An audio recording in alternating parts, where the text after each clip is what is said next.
Hello, I'm Aaron Marino from Alpha M Image Consulting. Have you ever been shopping, or maybe you were reading the latest issue of GQ, or checking out your favorite style blog, or maybe you were doing some online shopping and you run across a jacket or pants or a vest and you see a term like gingham, houndstooth, Glen Plaid, and you're like, what is that? But then you see one, you're like, corduroy? I know corduroy, thanks to my mom finding that matching vest and pant outfit that she put me in every Christmas. She thought it was darling. But your corduroy relief is short-lived, because then they start hitting you with terms like whale, and you're like, whale? Dude, I know a thing or two about whales, but come on, it was late, I was drunk, and sometimes you just gotta pick the low-hanging fruit because it's easy. You know what I mean. But then you realize they're not talking about your date, they're actually describing the fabric.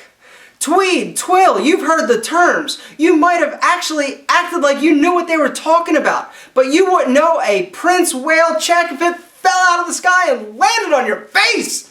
Well, today, gentlemen, class is in session. Professor Alpha is breaking it down and keeping it real. Today, we're talking all about patterns and fabrics, the difference, and the names. All right, to kick things off, we need to start nice and slow. Warm it up, and then slide into the good stuff. We need to discuss the difference between a pattern and a fabric. A fabric is basically what your clothes are made out of. And generally speaking, it's going to be wool, it's going to be cotton, it's going to be silk, or it's going to be a synthetic. Now, with synthetic, that's man-made. You're not going to be walking down the street and all of a sudden stumble upon a polyester tree. But cotton, that comes from a plant. Silk is from a worm, and wool is from a sheep. Alright, so the magic clothing fairy comes, sprinkles a little dust, and bang, bingo, boom, you have yarn or thread. Then, the thread or yarn is woven by machines or little kids in sweatshops into big sheets of fabric. Now here's where it gets interesting. The way in which that fabric is woven together by the machines or the little kids is going to have an effect on the look, the feel, and overall character of that fabric. The pattern is a theme or reoccurring object that appears on that fabric. But here's where it gets a little bit tricky and interesting. Sometimes, when a fabric is being made, depending on how it's being weaved together, that weaving can cause its own distinguished pattern. It's weird, but it happens. Okay, enough talky, more showy. Now let's go over some common terms and decide whether or not it's a pattern, a fabric, or maybe it's both. The first up is twill.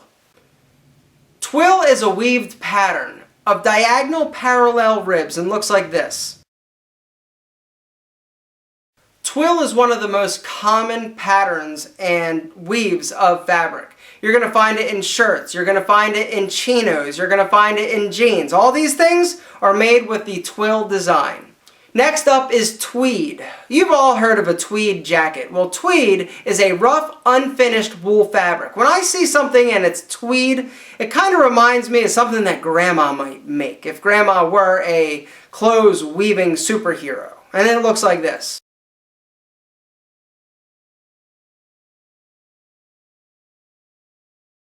The tweed jacket is the perfect accessory to wear when you're going on your next fox chase. Simply dashing.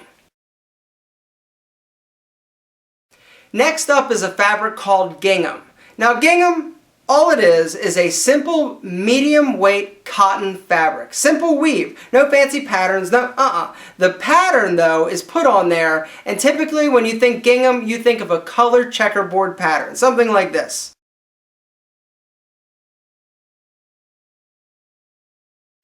Next up is the always popular herringbone. Now herringbone's interesting because it's both a pattern and a fabric weave, and it looks like this. Now herringbone is most popular with men's outerwear, but you're also going to see the pattern with twill shirts and tweed jackets. So just to recap, you could have a tweed jacket with a herringbone pattern woven into it. Are you following me? I didn't think so. For you, you might just want to stick with the houndstooth pattern.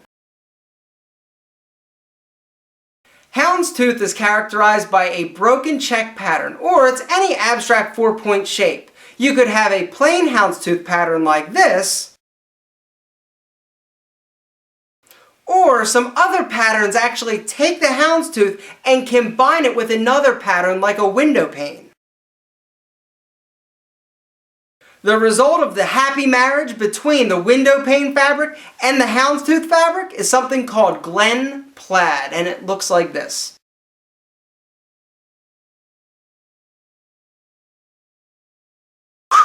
Hang in there, boys, we're almost done.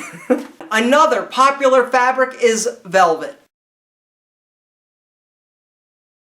All velvet is soft piled fabric, and velvet can be cotton, it can be silk, but it can also be a synthetic. It's all velvet, all the time. Generally speaking, it's going to be soft, it's going to be plush, it's going to be luxurious, it's going to have a high shine because of the way it reflects light. I don't know why, it just does. But next up, something that is no laughing matter and no joke, especially to a camel, it's camel hair jackets. Camel hair jackets were originally made from camel hair. Today, they still are, but now they blend the camel hair with wool to make it softer and a little bit more plush and luxurious, and I'm assuming a little less creepy. But what I know about camels from my extensive camel research is that camels actually molt. They shed their hair when it gets a little bit warmer outside. So no camel is actually hurt so that you can look fly and fresh. That's a good thing. We love camels here at Alpha M. And camel toes, baby.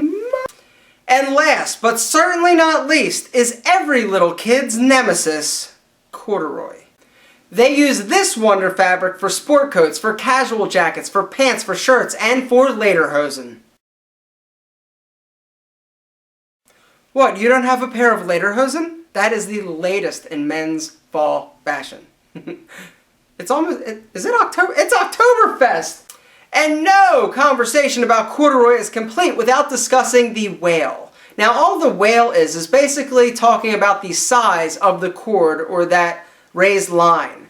The lower the wale number, the bigger, thicker, fatter that mofo is. The smaller, the more petite the wale is. So if you have a wale of like 4, it's going to be like that, the big fat ones that you had when you were little. A wale of 21, it goes from 1.5 all the way up to 21. 21, from a distance, you're really probably not going to be able to tell it's a corduroy. They're there, but they're very hard to see. That is my video on fabrics. Goodbye. That was an exhausting video. For some reason, I don't know why. Some are easy, some when I have to talk more like technical and sound like I actually know what I'm talking about versus the shows or the videos where I'm blowing smoke. This one was tough.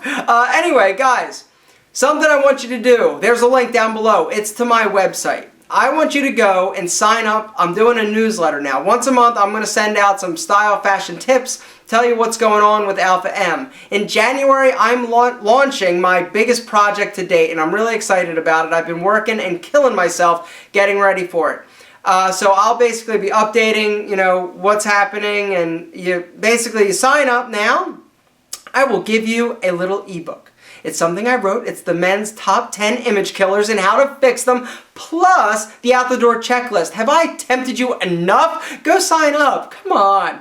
Besides, what happens if YouTube shuts down? One day, boom, a big bomb, or I can't talk about bombs. They'll flag me for being a terrorist.